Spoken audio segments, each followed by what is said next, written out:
Breaking news. প্রিয় দর্শক, জাতীয় সংসদে একের পর এক বিস্ফোরক বক্তব্য দিয়ে যাচ্ছেন ব্যারিস্টার রুমিন ফারহানা।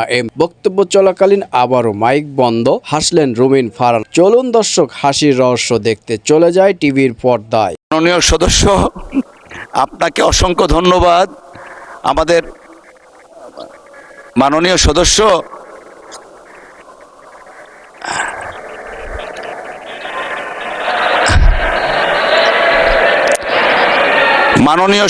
আপনি দয়া করে বসুন। You will have time, next time আপনাকে দেয়া হবে। এখন আমরা let us continue our business. I humbly request you to take your seat. Thank you.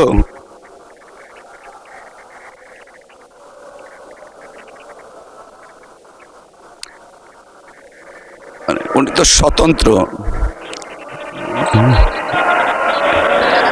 আচ্ছা, ঠিক আছে, এক মিনিট দেওয়া হলো আপনাকে।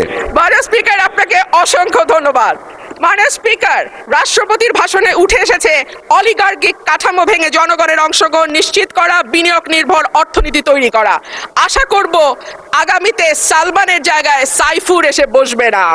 আশা করব বিনিয়োগ বান্ধব পরিবেশ তখনই হবে যখন আমরা আমলাতান্ত্রিক জটিলতা কমিয়ে বিদ্যুৎ গ্যাসের নিরবচ্ছিন্ন সরবরাহ নিশ্চিত করতে পারবো, ঘুষ দুর্নীতি কমিয়ে একটা ওয়ান স্টপ সার্ভিসের ব্যবস্থা করতে পারবো।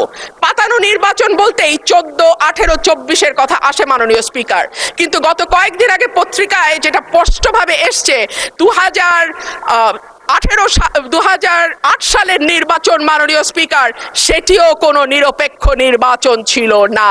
2008 সালের নির্বাচনেও একরকম পাতানো খেলা এবং ভেতরের নানান নকশার মাধ্যমে এক দলকে একেবারে ব্রুট মেজরিটি দিয়ে সংসদে আনা।